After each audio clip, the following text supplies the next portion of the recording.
Hey guys, so happy Mother's Day. I'm chilling by myself in my house on my bed. And yes, I am naked, but y'all not gonna see that. Y'all only see the neck and up.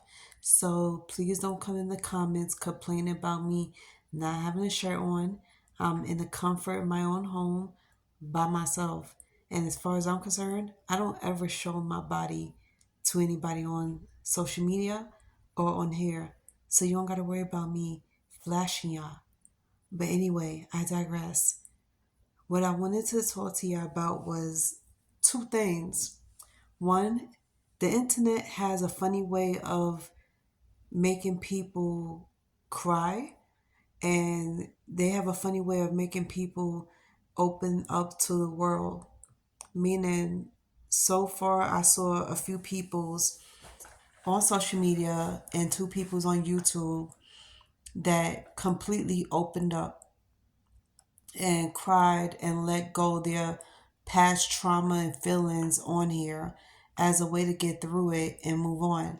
Now, granted, everybody has their way of getting through their traumas and mourning the loss of their loved ones. And I would hate to see people's telling other people's how to get through their trauma, how to mourn the loss of their loved ones. It's not for anybody to do that. And it's definitely not nobody's business to be telling somebody what to do. You mourn the way you mourn, we mourn the way we mourn. Same thing how we get through our traumas. Anyway, so I had to I had to release some things that I've been wanting to for a long time. And as hard as it was trying to tell one person this, I was like, I had to learn how to be open and honest with everybody and to be open about some of my past traumas and that I'm working through it. Yes, I do talk to a therapist. Initially, the therapist was supposed to be someone to talk to about me mourning the loss of my family members and then losing my kids. And this is the one thing nobody knew about it. So every day I get on the internet and I see people releasing all types of stress and anger because what was once sorrow turned into anger so quick because they see this happen all the time and they thought they was the only one that was going through their own trauma.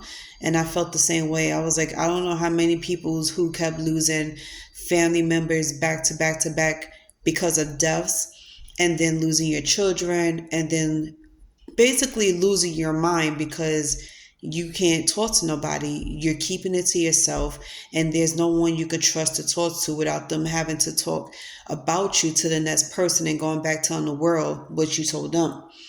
That's why trust issues starts with people's, because when you feel like you could come to somebody because you feel like they're your safe space, is already safe for you to talk to them. At least you thought that it would be safe and okay for you to talk to them until you realize they're no longer trustworthy. So that's how my trust started.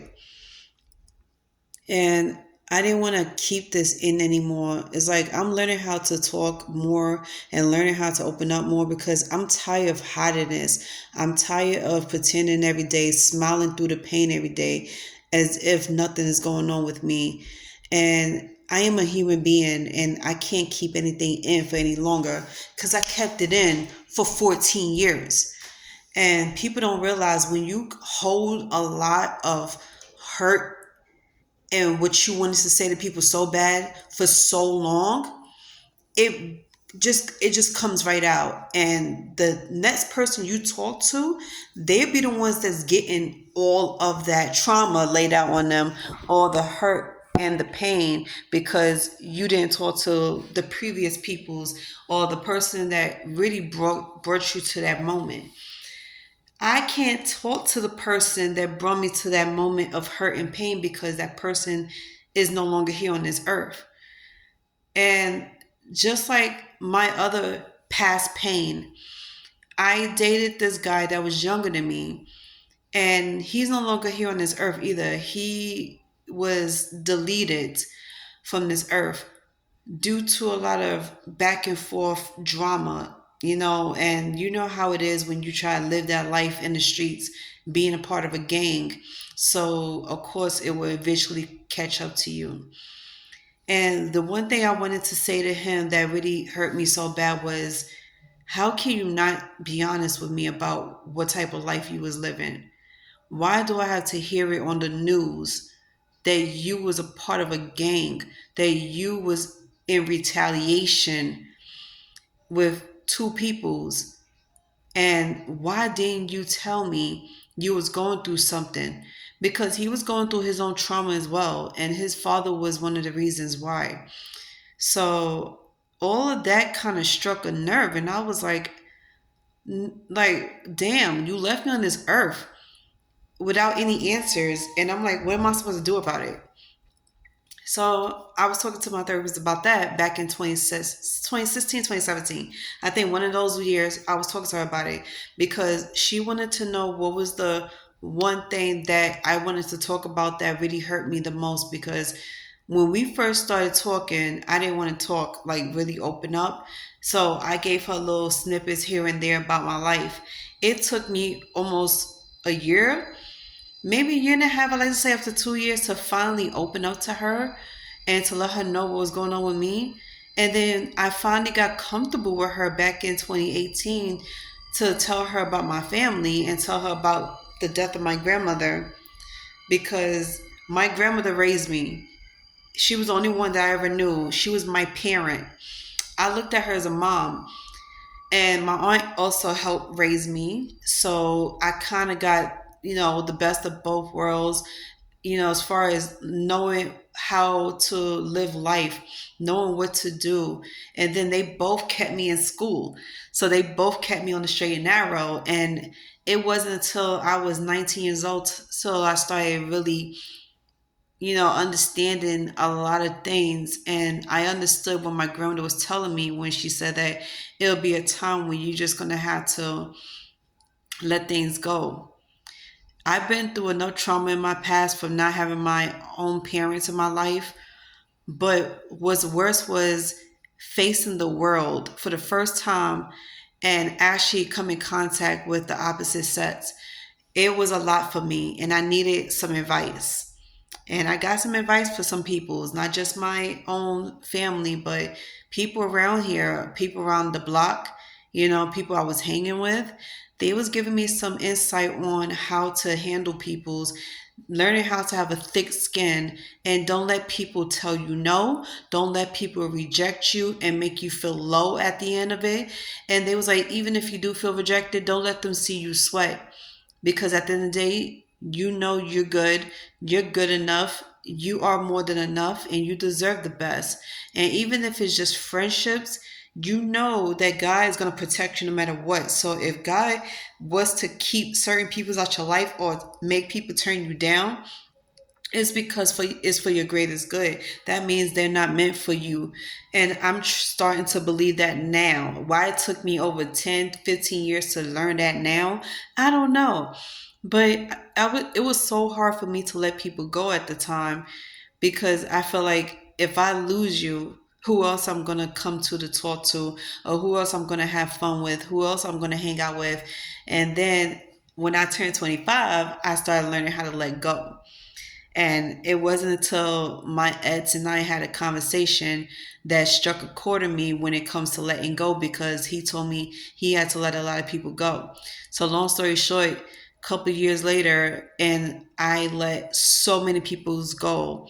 So many people go that wasn't good for me. Even if it was friends, family, I let them go. Even family, I had to let go. And a part of me felt a huge sigh of relief, and the other part of me just wanted to cry, because it's like you grew up with these peoples and all you wanted was a decent relationship with them. You wanted to be close, and kind of find out they don't want the same things you want. So you had to let it go and say it is what it is.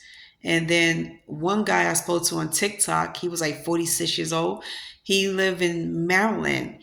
And me and him, we was talking as friends for like 2 months. I met him in 2021 back in November. We was friends from November to December, and I let him go as a friend because he basically embarrassed the shit out of me on my live by disrespecting me and overpowering the conversation. And normally when I get on my lives, it would be all women.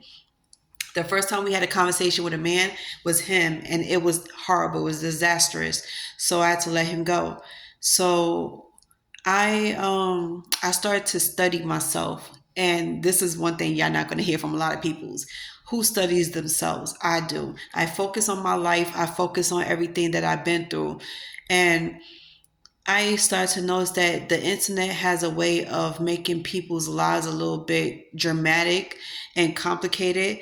And that's why they say you have to limit the time you be on the internet, because sometimes it can make you depressed and make you want to delete yourself. Other times it just full of drama. Like, that's something you don't need in your life. You have enough chaos going on, and here you are taking in all the chaos coming from the internet. And I always say to myself, I didn't want to be one of those peoples. So let me limit my time on the internet, which I do. I don't be on the internet all day, every day. I started to look at more videos on YouTube. When I'm talking about the internet, I'm talking about you Googling up stuff, or you being on the social media and you see stuff that you're not supposed to be seeing, especially if you have mental health problems. You're really not supposed to be seeing certain things, but you happen to come across it, right? So that was me. And sometimes I used to cry about it. Sometimes I used to feel so bad about it, like, damn, I wish I could help that person. And then I was like, you know what? I got to start, putting in more time into other things. So I became a movie buff. I was watching movies all day, every day. And on the weekends, I would be tired watching movies. So I just went outside. And I spent the last year realizing that instead of me going to someone to talk to, I use food as a coping mechanism. I use alcohol, cigarettes as a coping mechanism.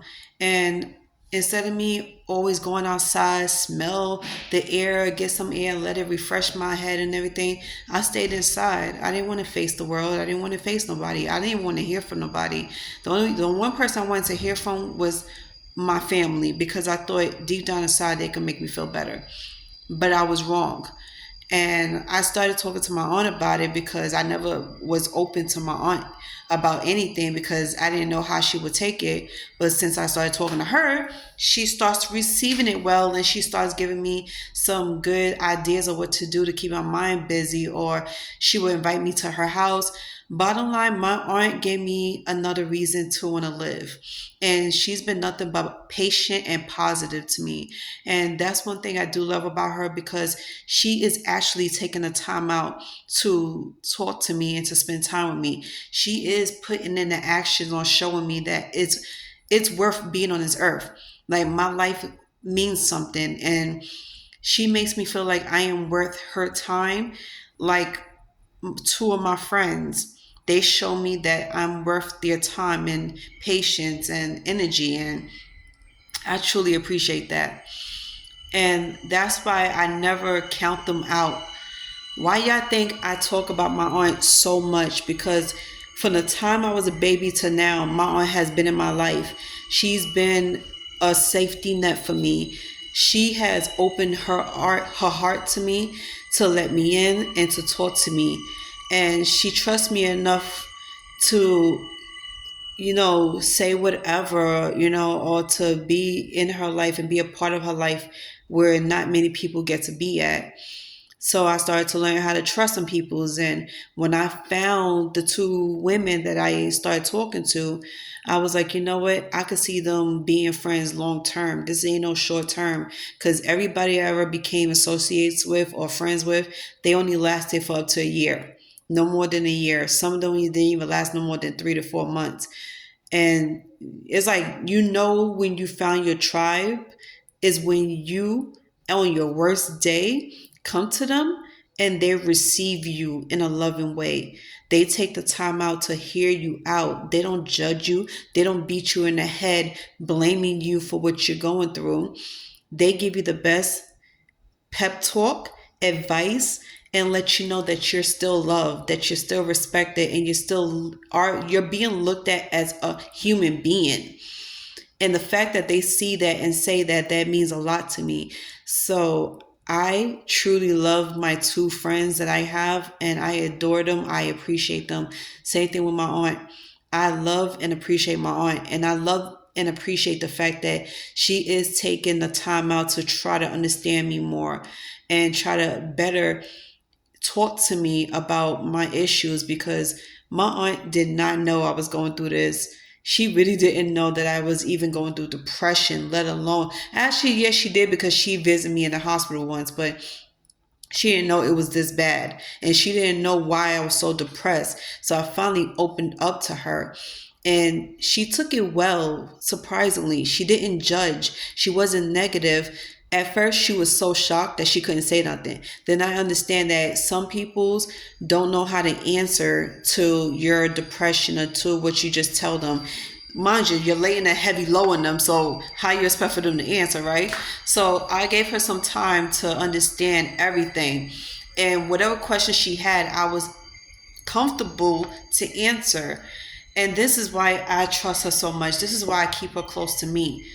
And I look at her as a second mom, because everything about her screams mom. She talks to me and gives me advice like a mom. She gives me the type of discipline that I need, which is leave the negative feelings and the thoughts behind and keep it moving. If somebody tries to keep you at a low vibration, scratch them out your life. If you try your best to be positive about life and you try to pick yourself up, and you got people that's trying to put you down and tell you negative shit to keep you down and to let you know that you're not good enough, kick them to the curb. And I had so many people in my life that did that to me, to tell me that sometimes I lose, sometimes I win. You don't tell somebody that. We all lose at some point in life, but it's just a matter of how you deliver the message to people. Because I always say delivery is the biggest thing that can make and break a friendship or a relationship. Because when you try to talk to somebody about something and your delivery is fucked up, people's not going to understand your message. They're going to just easily block you off and just tell you to leave them alone. But if you maturely and know how to deliver your message in a way that's not going to offend somebody and make them feel like you're attacking them, then don't expect for people to understand you or listen to you, because at the end of the day, they're going to be like, well, F you, F this, I'm going to keep going and do what I want to do. So that's why I say, you know what? I have to pick my tribe very wisely, because not everybody is deserving of my presence, of my love, and deserve to for me to come to for help. And this is the best thing I've ever done. I have no regrets.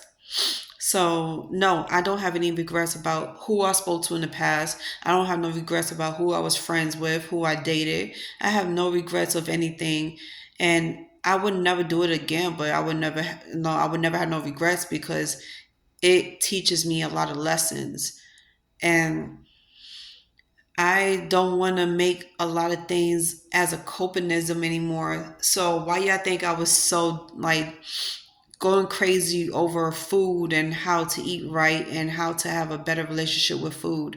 Like, I'm trying to learn how to have a better relationship with money.